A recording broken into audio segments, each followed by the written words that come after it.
네, 최근에 약세를 이어던 뉴욕 증시 간밤에 3대 지수 혼조로 마감했습니다. 특히 금리 인하 기대감이 줄어들면서 기술주들 약세는 이어지고 있는 상황입니다.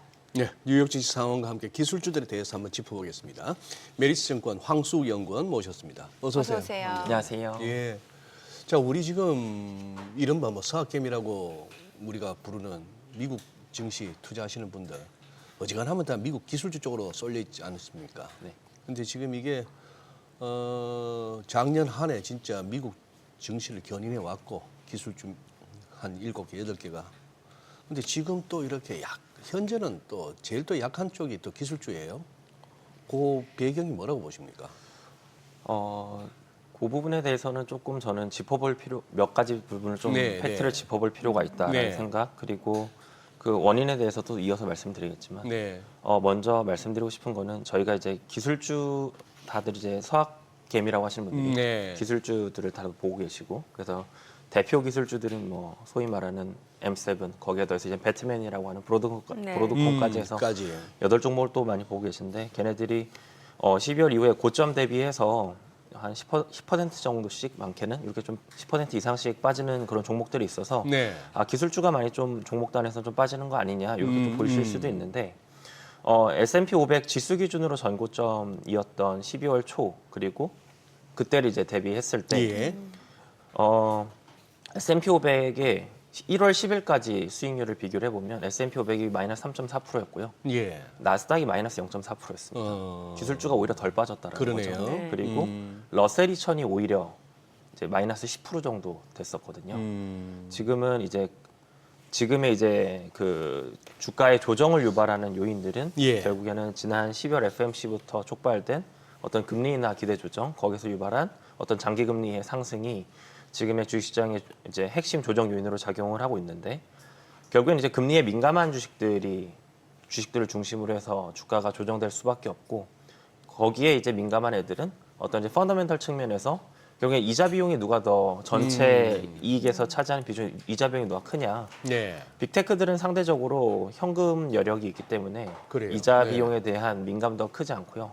반면에 이제 중소형주들이 펀더멘털 측면에서 이자 비용에 대한 부담이 좀 큰 편입니다. 따라서 이러한 주가 반응이 지금 나타나고 있다고 보시면 되고, 그래서 이제 어떤 이제 금리가 유발한 어떤 조정 국면에서 중소형주들이 많이 빠지고, 그 중에 이제 상대적으로 이제 S&P 500이라든가 그런 메인 지수에서 좀 많이 올랐던 주식들인 기술주들이 좀 조정이 많이 되는 것처럼 보인다. 이 정도로 지금 시장을 좀 볼 수 있을 것 같습니다. 들고 있기를 기술주를 중심으로 들고 있다 보니까 왜 이렇게 빠지나 싶었는데 막상 보면은 네. 금리에 민감한 중소형주가 더 오히려 대비 오히려 기술주는 차라리 상대적으로 선방했다.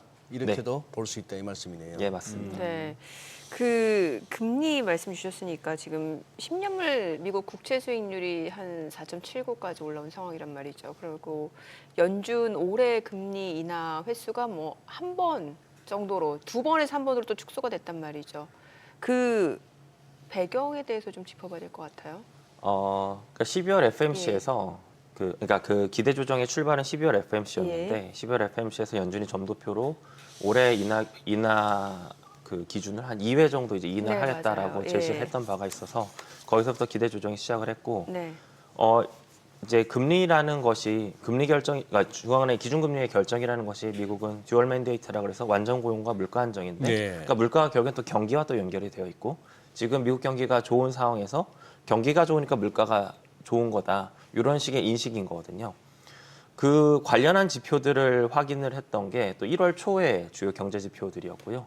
1월 초에 이제 ISM 서비스업 지수라 그래서 그러니까 일반적으로 기존의 시장에서 관심을 많이 가졌었던 지표가 ISM 제조업 지수인데, 미국 경제 사실은 10% 정도가 이제 제조업이고 나머지 90% 정도가 비제조업 서비스업에 해당을 하는데, 거기에 그 90%에 해당하는 이제 미국 경제 동향을 말해준 ISM 서비스업 지수가 서프라이즈를 냈고, 그 세부 항목 중에서도 물가 지표가 크게 뛰었습니다. 그래서 이거 미국 경기가 너무 좋아서 물가가 오를 것 같다. 거기에 더해서 그 연준의 통화 정책 목표와 직결돼서 연결이 되는 이제 고용 지표까지도 서프라이즈를 내면서 그런 부분들이 지금 통화 정책에 대한 기대 조정을 유발하고 있고, 이게 주식 시장에까지도 영향을 주고 있다라고 보시면 되겠습니다. 네. 어제 발표된 미국 12월 PPI 봐서는 그 지표만 봐서는 미국 증시가 조금 더 좋은 쪽으로 반응해도 될 만하다 싶었는데 뭐 생각보다는 약했고 네. 장중에 출렁거림도 있었고 이제 오늘 CPI까지도 보자 하는 분위기인데 오늘 CPI는 또 약간 PPI하고도 달라질 수도 있나요? 그 부분에 대해서는 전 예단할 수 없다라고 예단할 수 생각합니다. 없다. 왜냐하면 네. 그게 이제 PPI도 마찬가지고 CPI도 마찬가지고 시장이 반응하는 방정식은 그러니까 현재 형성되어 있는 컨센서스 대비 상회하냐 하회하냐인데 뭐 네. 0.1% 포인트만 상하해도 시장이 또 민감하게 반응을 하다 보니까 이제 지금 오늘 밤 발표될 CPI 경우에는 헤드라인은 컨센이 2.9 정도로 형성이 되어 있고, 그러니까 YY 기준으로. 네. YY 기준으로. 그리고 전월이 2.7입니다. 그러니까 헤드라인에 대해서는 어느 정도 전월보다는 높아질 것을 시장에서 이미 기대를 하고 있지만 코어 CPI 경우에는 지난달에도 전년 대비 3.3, 이번 달 컨센서스 3.3 정도로 형성이 되어 있는데 여기서 만약에 뭐 0.1% 포인트라도 시장 기대를 상회하는 수준의 뭐 코어 CPI가 발표가 된다라고 하면 거기서 또 주식시장은 하방 압력을 받을 수밖에 없는 상황이다. 그러니까 자라보고 놀란 가슴, 소뚜껑 보고 또 놀란다. 뭐 이런 상황이 좀 연출될 수 있는 가능성도 충분히 열어두어야 된다고 생각합니다. 네. 이번에 CES 가장 화두가 됐던 포인트는 이제 엔비디아 젠슨왕 CEO 기조 연설이 아니었나 싶은데 뭐 피지컬 AI 얘기까지 나오고 투자자 입장에서 어떤 부분을 좀 포인트로 가져가야 되는 거예요? 그러니까 이제 요 부분에 대해서는 네. 뭐 엔비디아라든가 그리고 기존의 미국 시장을 크게 이끌었었던 어떤 AI 인프라 산업과 좀 연결짓고 그 다음 산업까지도 또 연결짓는 그런 좀 종합적인 얘기였다고 저는 생각을 하는데 네. 종목단에서는 엔비디아라는 주식에 대해서 저의 경우에는 작년 연말까지만 하더라도 엔비디아가 주도했던 AI 인프라 사이클 다음에 이제 뭐 피지컬 AI와 연동된 뭐 자율주행이라든가 로봇과 같은 그런 산업을 주목해야 된다라고 하면서 엔비디아보다는 뭐 테슬라라든가 뭐 브로드컴 이런 다른 산업들에 대해서 다른 종목들에 대해서 좀 더 좋게 생각을 했었는데 이번 엔비디아의 그 CES 발표의 핵심은 뭐 엔비디아 젠슨왕도 기조연설에서 제너러티브 AI에서 에이전트 AI 그리고 피지컬 AI까지 이어지는 그 AI의 그 다음에 궤적에 대해서 또 얘기를 했지만 네. 엔비디아는 그 다음 스텝에서도 자기들이 이미 우위를 점하고 있고 이미 잘 준비를 하고 있다라는 얘기를 이번 기조연설에서 좀 하고 싶었던 것 같습니다. 가장 충격적이었던 거는 코스모스라고 하는 파운데이션 모델인데 예.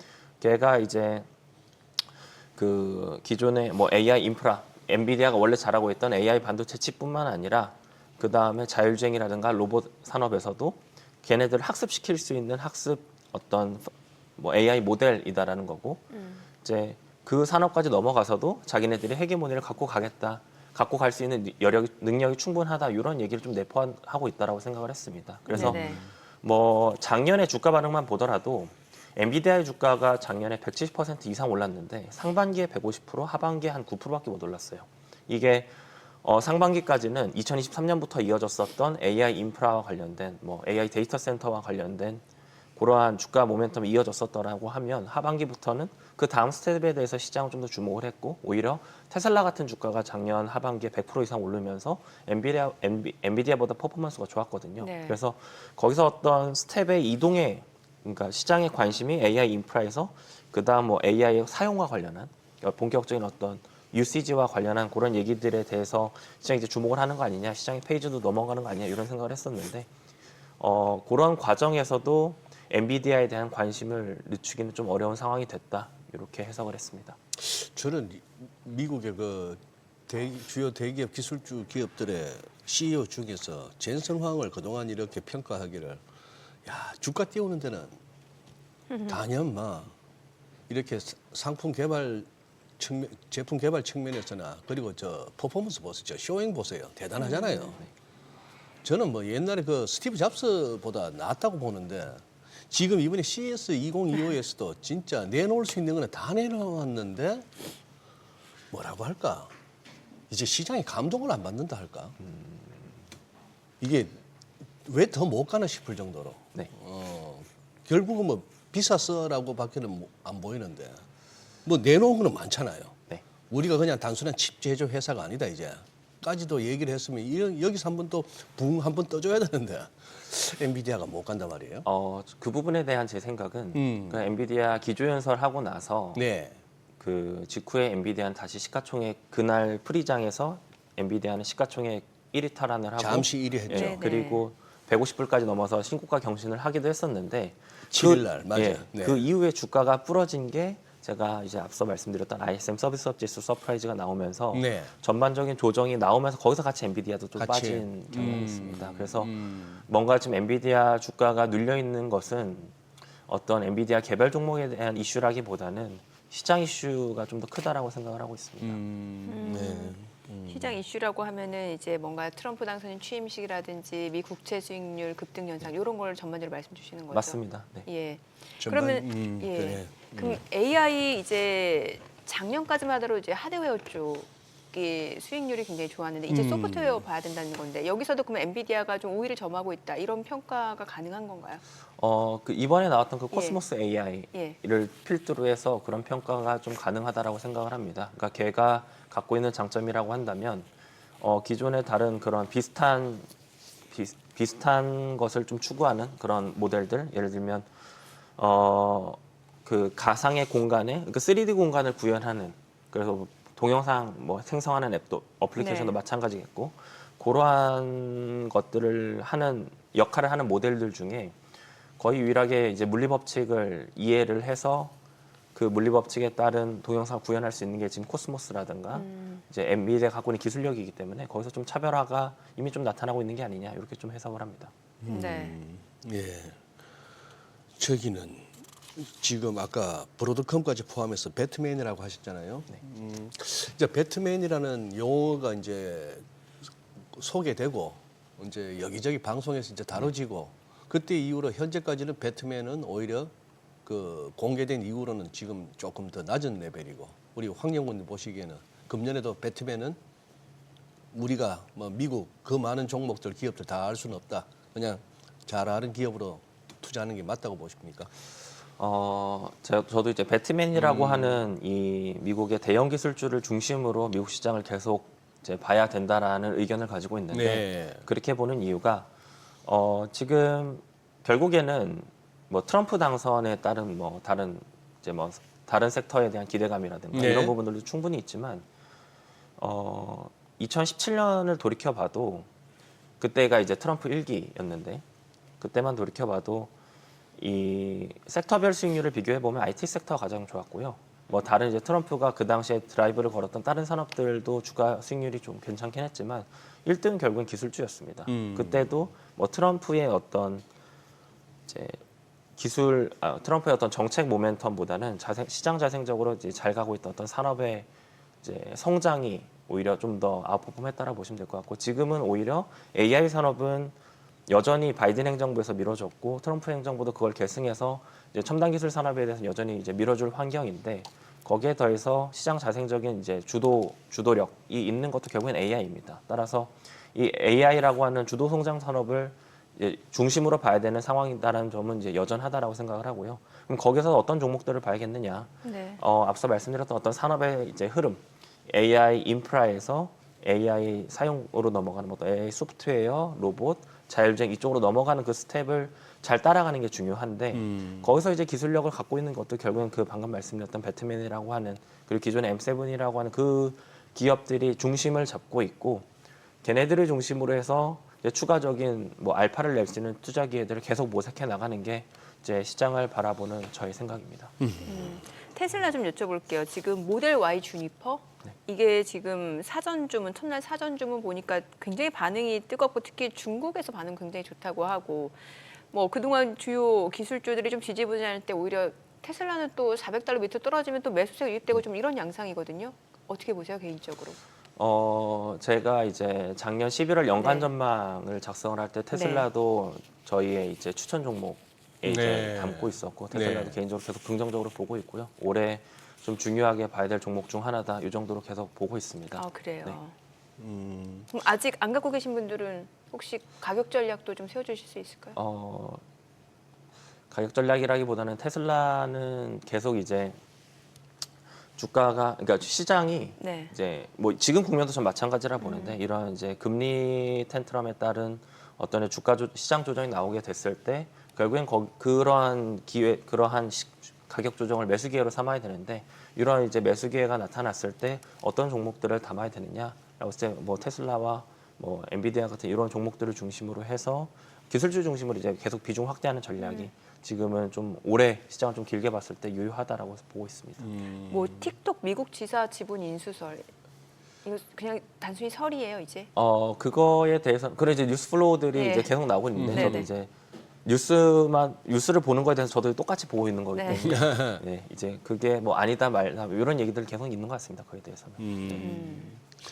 어쨌거나 그 지난 아직도 뭐 다들 기억에 생생한 게 우리 작년 8월 5일 무렵 BOJ 금리 인상으로 인한 한번 쇼크. 네. 그 이후로 다시 이제 시장은 다시 회복해서 고점을 더 높여왔습니다만 그 와중에서도 기술주 중에 가장 인상적이었던 것은 애플이었습니다. 저는. 네.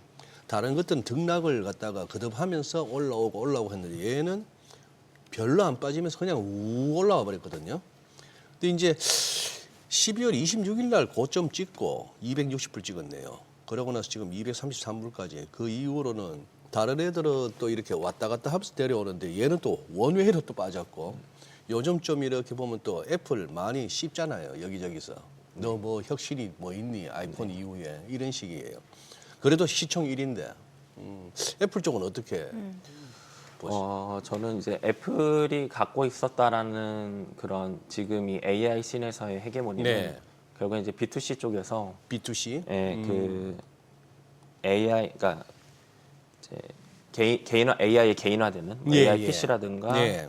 저 모바일로 이어지는 AI에 대한 그러한 부분들에서 이미 고객들을 이제 충성 고객들을 확보하고 있는 그런 기업이 애플이라고 생각을 했고 그리고 그런 애플이 계속 이제 상품으로 내놨던 것은 자기네 이제 스마트폰에 이제 뭐 특히 이제 시리를 중심으로 해서 이제 그 AI 모델의 어떤 가능성에 대해서 계속 얘기를 해왔는데 저희도 이제 작년 하반기에는 그런 얘기들을 중심으로 애플을 좀 좋게 생각했었고 실제로 제가 앞서 말씀드렸던 AI 인프라 사이클에서 그 다음 사이클로 넘어갔던 상반기에서 하반기로 넘어가는 흐름에서 네. 애플의 주가는 상반기에는 별로 지지분했는데 하반기에는 M7 중에 테슬라가 100% 올랐고요. 애플이 19% 올라서 애플이 2등이었어요. M7 중에. 그래서 그 정도로 애플이 작년엔 괜찮았는데 예. 근데 지금 그 애플이 얘기를 계속 이제 언급을 했었던 혁신에 대한 증거들을 좀 보여주지 못하고 있어서 지금 좀 주가가 약간 좀 주춤해 있는 상황이 아닐까라고 좀 보고 있습니다. 그래서 거기에 대해서 애플이 뭐 이번 시즌의 실적 발표라든가 그다음 이제 주요 뭔가 이제 기술 행사를 통해서 자기네들의 기술에 대한 증명을 계속 해 나가는 것이 애플의 가격을 관찰하는 데에서 그리고 애플의 입장에서는 그런 부분들이 되게 숙제로 남아 있지 않나 이렇게 보고 있습니다. 메타 좀 여쭤볼게요. 지금 보니까 이제 발빠르게 이제 트럼프한테 찍히지 않으려고 그 화이트를 이사로 선임하고 네. 좀 발빠른 행보를 보이고 있잖아요. 네, 근데 맞습니다. 메타도 작년 연말부터 사실 되게 좋게 보는 투자자분들 많았거든요. 앞으로 어떨까요? 메타에 대해서는 이제 저도 이제 M7과 관련을 해서 네. 계속 이제 그 범주 안에서 또 같이 보고 있는데 네네. 그런 이제 정책적인 움직임에서 뭐 이제 그 주커버그가 뭐 트럼프한테 또 기부금을 냈다 이런 쪽으로 좀 발빠른 좀 대응을 또 한다는 측면에서도 같이 좀 볼 수 있는 기업이라고는 생각을 합니다. 네. 그리고 이 AI 관련해서도 메타가 준비하고 있는 그런 모멘텀들이 있어서 저는 이제 M7 중에서는 사실은 제가 좀 좋게 보는 기업들은 뭐 테슬라랑 엔비디아를 가장 좀 좋게 보고 있고 그 다음 정도로 구글 메타를 좀 보고 있는데 그 정도 선상에서 좀 메타를 좀 바라보고 있습니다. 네. 슈퍼 마이크로 컴퓨터 같은 거 이런 거는 게임 끝났다고 봐야 됩니까 이거?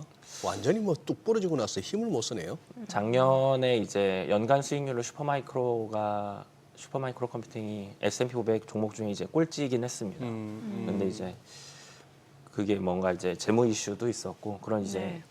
저희가 그러니까 내부자가 아니면 알 수 없는 그런 이슈들이 좀 있는 그런 약간 작년 초반에 약간 민민의 성격으로 좀 주가가 올랐던 그런 경향도 같이 있어서 그런 종목들에 대해서는 조금 더 이제 이미 지금 시장의 성격 자체가 모멘텀 투자를 하는 게 좀 더 이제 우위라고 저는 생각을 해서 그런 종목들은 뭔가 이제 좀 더 확인을 하는 단계를 거쳐서 이제 좀 바라보는 게 중요하지 않나 생각을 하고 있습니다. 우리 저 좀 주식 좀 친다는 분들 다 저 양자 컴퓨터로 다 가셨던데.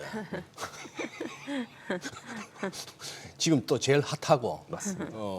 우리 황영권님 뷰가 궁금해요. 양자 컴퓨터에 대해서는 저도 이제 2022년부터 2023년까지 양자 컴퓨터 산업을 되게 좀 심도 있게 좀 공부를 해봤던 적이 있습니다. 아, 그래요? 네. 네. 그래서 그 당시에 그래서 뭐 양자 컴퓨터가 제가 양자 컴퓨터를 바라보는 큰 틀은 그 바이든 행정부도 그렇고 네. 트럼프 행정부도 그렇고 예. 그러니까 트럼프가 이제 처음에 중국 대리기를 했던 2018년부터 이제 기술 관련한 이니셔티브들을 많이 통과를 시켰고 그때 통과가 됐던 게 뭐 AI, 반도체, 예. 우주 이런 애들이었거든요. 그랬죠. 그리고 그거를 사실은 바이든이 계승을 해서 어? 그 미국의 기술 산업들 지금 이제 주식시장에서 뭔가 사람들이 많이 유행을 사람들이 많이 관심을 갖고 있는 네네. 산업들은 다 그 범주 안에 있는 거거든요. 근데 그 안에 사실은 양자 컴퓨터도 포함이 되어 있었습니다. 있었어요, 이미? 예.